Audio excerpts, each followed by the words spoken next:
వేసి విశ్వాసహీనుడుగా బతకడం అనేది చాలామందికి చేత కాదు.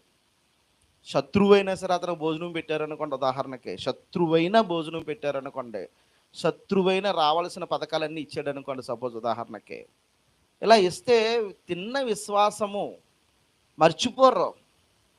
ఏదో సమయంలో ఏదో క్షణంలో వాళ్ళ మనసులో రేకెత్తిస్తూ ఉంటుంది.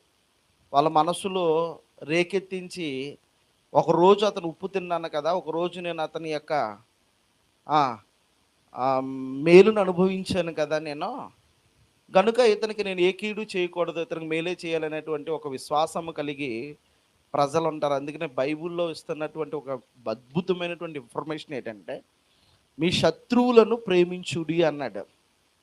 నిజం. శత్రువులను ఏం చేయమన్నాడు? ప్రేమించమన్నాడు. ఆ ప్రేమలో ఆడు సర్దుకుంటే పర్వాలేదు.